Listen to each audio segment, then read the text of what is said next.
All right, here we go. Let's see who's next. Aquarius. I know. Aquarius, you are going to sit right there. Let's see, Aquarius, how this full moon is going to show up for you. So this is for the full moon in Gemini at 27 degrees. Head space, heart space, thank you, and physical. Beautiful. All right, so we're going to start off in the head space, Aquarius. Whoop, hello, right away. The Empress is here. So in the headspace, Aquarius, here is for that full moon, we've got this Empress energy. And it's so beautiful because she has the symbol of Venus here. And Venus and Pluto right now are conjunct at 25 degrees. Venus may be a little bit farther, but conjunct with each other in the sign of Capricorn. And a day after this moon, she is going to be heading into her retrograde. So here in the headspace, Venus is showing up for you, Aquarius, as, you know, this time of, especially coming from that mental area, and this is a mental moon, this may be time for you to truly come in and to truly connect with that inner feminine, to come inside and nurture, self-nurture, nurture your mind, nurture the ideas that you're bringing forth. Really, I just get this heavy, heavy sense of nurturing, of molding, of loving, of accepting, of growing something new. And with the Wheel of Fortune as the clarifier that popped out, in that, you know, there is this turning of the wheel. And this is anytime that the wheel turns, there can be shifts. There's shifts in energy occurring right now. At the end of the month, Jupiter is going to be moving out of your sign into a new sign. And that's going to bring in a whole other energy, an energy signature. So as all of this energy is moving and flowing, there is really this need to celebrate, right? Here they are having a great time. This is a moon of celebration. It is a moon of having fun. It is a moon of honoring who you are, where you're at. And then we have Yule to kick off, which is another celebration of the sun coming back and warming the earth. So this is a beautiful time of celebrating. It's a beautiful time of nurturing and of accepting where you're at and accepting what is happening in your world and getting ready to have that wheel change over. In the heart space, we have the Five of Swords. So the Five of Swords, you know, 5 is that energy of change. So while you've got this nurturing that's needed, maybe some of that nurturing is needed because there has been a change of heart somewhere. There's been if you look here, it looks like there's been a battle, right? You've got a gentleman that is, well, quite frankly, is dead. And this one is kind of bowing down, looking out over this kind of,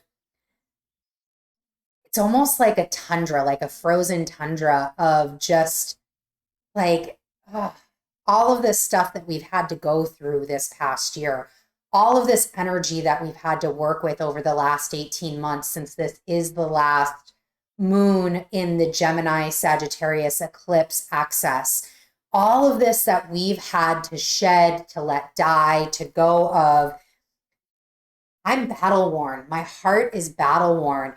And maybe now is time, that's where this nurture is coming from. Your head, the ideas that are coming for you, Aquarius, is, yeah, you did change a lot. And yes, you did go through a lot. You did a lot of work, Aquarius. It's time to nurture because it's not over yet, especially in that physical, which we'll get to in a second. We're still going to continue to change. We're still going to go on to this next round of the wheel. And we need to take time to nurture our heart.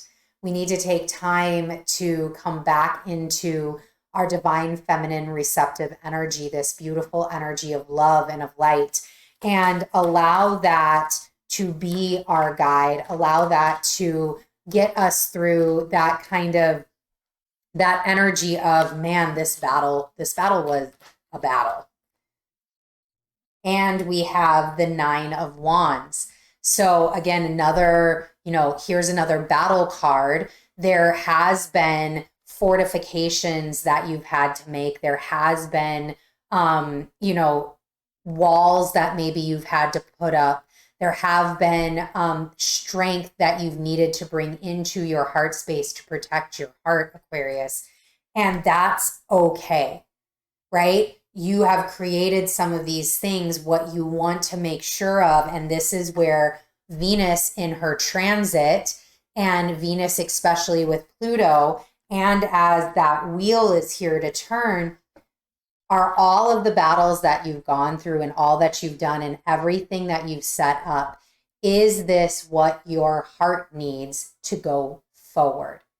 Is this, are you sitting in a space of, man, I had to go through this all. I'm done. I don't want to do this again. I'm going to put up these walls and these barriers, and I am just going to hide behind them, and I'm going to be the old miser. I'm not going to come back to earth. I don't want to deal with any of this anymore. Or are you going to stand on solid ground, look out across all that you have accomplished? Yes, there were things that had to go. Yes, there was things that had to die. Yes, there were changes that had to be made. And yes, you had to set up boundaries. Yes, you had to take that hard stance. But I feel great. I'm a little weathered. I know I need to go in and self-nurture. I know I need to take care of my heart, but I am ready for that next challenge because I've already accomplished so much. Why would I stop now? I'm going to use these as solid footing, keeping on solid ground. I'm going to use these as sticks to help me walk forward, as a reminder that my boundaries are in place for a purpose and for a reason. So it's really that pathway of, where are you going, Aquarius? And what is your mindset, and what are you telling yourself as, this wisdom is here for you, this nurturing is here for you? Are you going to take that and move forward with it, or are you going to keep it held back? In your physical realm, Aquarius, you have the Ace of Swords, and here's this beautiful dove. Doves are a sign that, to me, being white, having that dove, it's a very angelic sign. It's a very, it's a sign to me that, again, especially with this card here, yes, you've gone through it, but your angels were with you every step of the way, your ancestors, whatever you believe in, the universe, God, spirit, your higher self, whatever that is for you, was with you all this way. And they are telling you to keep going. They're telling you that this purity of light and life, this beautiful new beginning, new ideas coming in, new ways of being, quite frankly, with this here. And if you're looking at it as a boundary setting, and that's what you've really been working on, is creating healthy boundaries in your heart, Aquarius. Here's this Ace of Swords in your physical realm coming in to say, oh yeah, it's not only a boundary, but I can speak that boundary in a space of power, in a space of empowerment. And I'm okay with that. I'm okay with what I'm bringing forward. Oop. And we have the clarifier as the Hierophant. So we have, again, very papal imagery here for you, Aquarius. So not only do we have this beautiful dove, but we also have the Hierophant here that is, again, another 5. You have the 5 of Swords here. 3, let's see. So you have 2 5s so far. And 5 is that change. Hierophant is here to help kind of guide that process, to keep you honest about, all right, yes, you're changing. Now let's practically move through that change. Let's use this fortification, these boundaries that you've built. Let's use your voice to enact that change, to, once you've done that inner nurturing and that inner healing, maybe that's where your ideas come from. Maybe it is through, maybe it is through this inner nurture, this inner healing, this coming back to this heart space and loving in that space, that you're able to come up with these new ideas that can bring forth into the world, that you can speak into life, and speak into life in a way that's very grounded, that's very logical, and that gets you what you need in order to continue on this next journey. All right, Aquarius, thank you so much. Enjoy this moon. Have a great one. Bye.